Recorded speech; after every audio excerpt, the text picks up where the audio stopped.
Namanda, Namanda, Namanda, Namanda, Namanda, Namanda, Namanda, Namanda.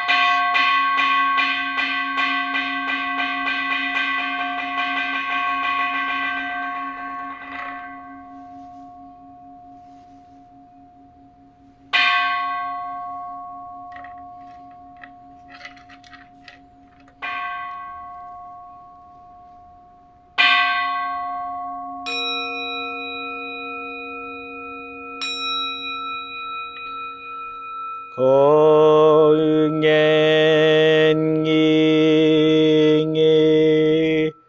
이진문학 녀세엔며 무여토샤 니치갓마니 슈콜엔요 가이시논페 윤약주먹 녀라여겐 절세무림 쇼응아크다이온 고르지퍼 가이몬쇼짐 산마이치에 이토크무려 슈쇼케우 진타이zemnen 쇼büt호카이 구징진노 긍옹아이타이 무묘여그누 세손요무 니노시시 진토크무려 그큰콜다이 지혜진명 걸멸있어 신돌다이센 간가사붓 사이쇼호 가도쇼짐 미후예닷 으세조임 가인인쇼진 녀세산마이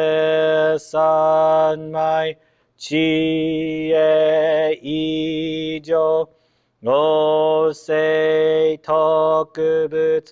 의결싱한 이사이크크 이사다이암 게시우붓 야크센노크만 무려다이쇼 순요고자 그요이사이 시톨쇼붓 은요그도 겐쇼흑약 인요고자 쇼분세카이 무흑하게 무슈셋도 검여시쇼 헨시쇼컥 녀세쇼짐 이진한려 령아사붓 거크도다이이치 거시기며 도저초셋 거크념나이온 니무토소 나도아이민 도닷니사이 自法来所信念少女意図が国経楽安穏古文神妙是が心象発願の日力少々欲自法生存知恵無限上領子孫知が信用軽量心死食毒中画行精進忍辱不敬ナマンダブナマンダブナマンダブナマンダブナマンダブナマンダブナマンダブ願理しく読平等性祭道本菩提心おうじょうあ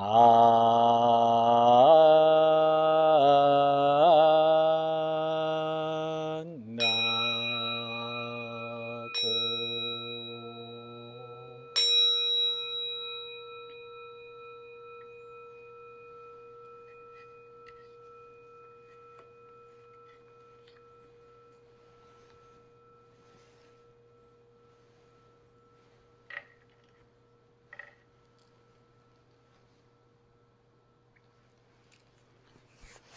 ナモアミダ仏、ナモアミダ仏、ナモアミダ仏、ナマンダーツ、ナマンダーツ、ナマンダーツ。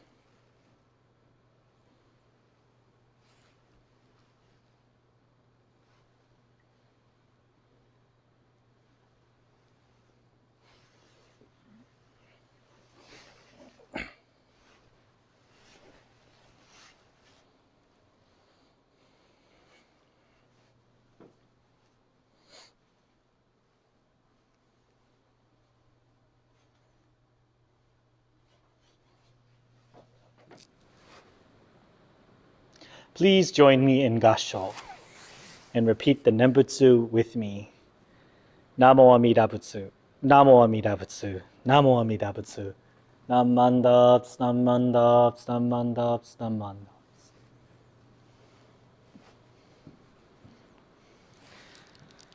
Good morning, everyone, and welcome to our Sunday, May 8th morning service. First, I would like to say Happy Mother's Day to all of the mothers watching this Dharma Talk today. I hope that you have a wonderful day planned with your family and your children, and you'll be able to, and they will take good care of you today and treat you to something wonderful. I have a couple of stories about mothers in my Dharma Talk today, but before I get to that, I would also like to thank all of the volunteers and our leaders, Ken and Lynn Tonino, especially Lynn Tonino, and the other organizers, our President Crystal Inge and David Yotsuye, for helping to organize last weekend's sukiyaki takeout. It has been a long time since the Tacoma Buddhist Temple has been able to have their sukiyaki event, I believe almost 2 years. And I believe that everybody was very happy to have been able to have sukiyaki once again. We had to do a drive-through this time, but hopefully next year we will be able to have the sit-down version of the event where people can come inside and eat in the social hall downstairs.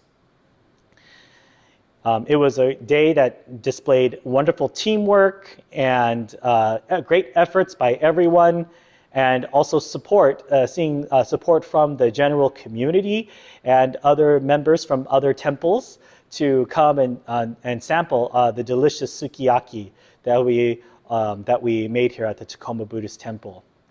I actually, as Reverend Cindy and myself, had some, and we thought it was very, very delicious.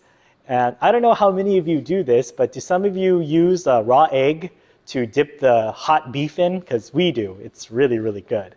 You crack the raw egg and you stir it up, and then you mix it up, and then you dip your hot beef inside and you eat it with hot rice. And, oh, so delicious. So I would like to once again thank all of our leaders for organizing such a wonderful event, a fun event, and just demonstrating great interdependence as everybody and everyone had their own station to work at. So I look forward to next year's, and I certainly can't wait to try the sukiyaki again. So thank you all.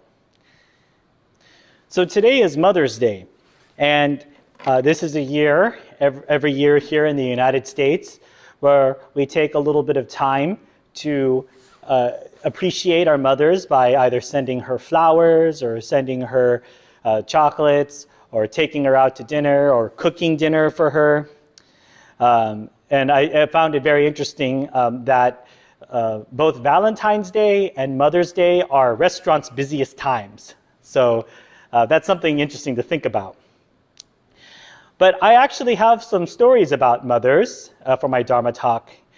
Now, one of my favorite of the 7 Pure Land masters is Master Genshin. He was a very famous priest up at Mount Hiei, and he is very famous for writing the document Ojo Yoshu. We probably will go over that document at some point in one of our study classes, but today there's actually a very famous story that talks about Genshin and his mother. And this story was actually told to me by our bishop, Reverend Marvin Harada. And I thought this was a really great story because sometimes I think this would remind me of my mother. Now, my mother personally, does actually, every once in a while, tell me that she's proud of me, and I feel happy about that. But I have heard other stories, right, about sometimes Asian mothers not showing affection that way or not saying things like that. They show their affection in other ways. But this story about Master Genshin is a very good one. So for those of you who do not know, Master Genshin was one of the Pure Land masters who did most of his study and most of his teachings and his workings on Mount Hiei, which is the sacred mountain in Kyoto, Japan, that Shinran himself trained on. And Genshin, as a young man, was entered into the priesthood at a young age as well, and he excelled at his priestly studies. He excelled at the practices, at the Mikkyo, or all of the cool hand gestures that needed to be done, and he was also very accomplished in his writings and his studies, and even his Dharma talks as well. And lots of famous and political people were very impressed with Master Genshin. So quite a few times Master Genshin was asked to speak for the emperor, whoever was the emperor at the time. And many of the emperors who he spoke to were really, really impressed with his Dharma talks and his teachings. And they would give him gifts. They would give him beautiful pieces of silk, beautiful, beautiful pieces of art. And this would, of course, be kingly gifts to Master Genshin. And Master Genshin was very, very proud. And he thought if there was anyone who could be more prouder of him than himself, it would be his mother. So he sent some of these beautiful and priceless silk pieces to his mother with a letter kind of boasting and saying something like, oh, mother, the emperor himself gifted me this beautiful piece of silk cloth. And and he expected a letter back from his mother saying something like, saying something probably like, oh, I have such a wonderful son, or oh, I'm so proud of you, my son, or something that usually that sons would expect to hear from their mothers, right? Like, oh, I love you, son, or you're so wonderful. Instead, she sent him back a letter with very, very few words, and it sounded probably very stern, and it said, I did not send you to Mount Hiei to become a monk to earn fame and fortune.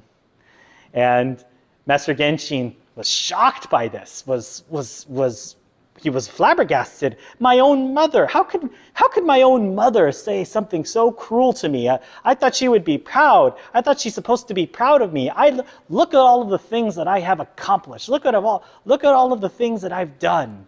Why can't my mother be so wonderful? How come she has to say such horrible things to her son? But after some time and reflection, Master Genshin realized that she was right. In all of his accomplishments, Master Genshin fell victim to his own ego. In all of his accomplishments, Master Genshin forgot the original purpose of his mother sending him to Mount Hiei, to become a Buddhist teacher to help solve the suffering of all of the people. And so there's a legend that in Master Genshin's room, there are two kanji characters, or there's the kanji character for fame and fortune. And when one of his disciples came inside and saw the two characters, or saw the characters for fame and fortune on his wall, he said to Master Genshin, why do you have these terms on your wall? Shouldn't you have something like benevolence or fidelity or loyalty or some type of other like good thing or something to aspire to, or wisdom, right? Why would you have fame and fortune on your wall? These aren't things that priests should be aspiring to. To which Master Genshin looked at his student and said, actually, I have those on my wall. I have those two terms on my wall to remind myself of what my greatest weaknesses are. And it was because of his mother that he was able to see this. It was because of his mother that he was able to learn this lesson. These are very important Buddhist lessons, and maybe only his mother could get through to him. So sometimes I think that this often this story kind of makes us think, and also makes us realize as well, like all of us in our daily lives, all of us here, we probably hear criticism all the time. And we sometimes we can just kind of brush it off and think to ourselves, well, that's that person's opinion. That's their way of thinking. That's their opinion. I don't agree with it. They may criticize me, but I disagree with them, and so, right? Like, I don't have to listen to it. But if you're like me, there is definitely something different when we hear an opinion, or, and some would say, the truth from our own mother's mouth. When our mother tells us to do something, when my mother tells me to do something, I still do it. Yes, there are times when I argue with my mother, when we get into a debate, and I get upset with my mother. Of course, there are those times. And they still happen, by the way. I can still get very frustrated with my mother. But But in actuality, when we think about it, when our mother tells us to do something, if you're like me, I do it. When I go home for the holidays, for like those big holidays, my mother loves to host these gigantic family gatherings and these gigantic family dinners. And in the old days, when I was a little child, or when I was maybe, I don't want to say a toddler, but when I was like maybe 7 or 8, maybe around that age, Kazuo was a little younger, my brother was a little bit younger, and even with my father, my mother, before these great, huge holidays or these great dinners or huge festivities would happen, the day of, like my mother would send me, my brother, and my father out to a movie. She would say, get out of the house. I'm going to get the house ready for everyone to come over. Just leave and don't get in my way. And so we would go to the movies. Like I remember, I actually do sort of remember a Muppet movie, going to see one of the Muppet movies. And we would come back and my mom would have this huge table set out of all this food and all these appetizers, and the house would be nice and clean, and there would be like everything would be in its right place. And I don't know, I would think of my mother as like Martha Stewart or something, and it's like, how did she do this all by herself? And my mother got this type of sense of duty or responsibility of hosting from her mother as well.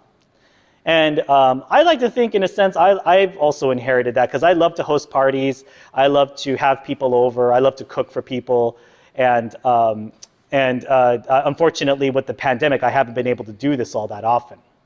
But my mother, I mean, there is nothing that, in my perspective, that my mother wasn't able to do, especially when it came to hosting. Oh my goodness. My mom would always be the hostess.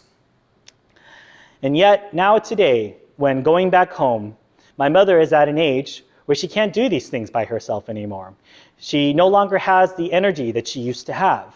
So she must rely on myself, my brother, and my father to help her with it as well. And so I thought to myself, I wonder, at first I would think to myself, how annoying, like mom always has to be the one to host this. Why can't somebody else host for once? The little inner bad child in me would sort of complain inside. But then realizing that my mother is also giving me a sense of a teaching and a sense of responsibility to my family to host as well. And I think that this is one of the greatest gifts that my mother could have given to me. And it actually has prepared me very well, I think, as well as I have been, I don't know, but I like to think that it's also prepared me for the ministry as well. My mother has taught me this sense of responsibility of first being able to watch my mom prepare everything on her own, but then now relying on me and my brother and my father to help her continue this tradition of hosting. And so, when the time comes when my mom can't host anymore, then the responsibility will pass on to somebody else. Probably me, I'm not sure, but we'll see.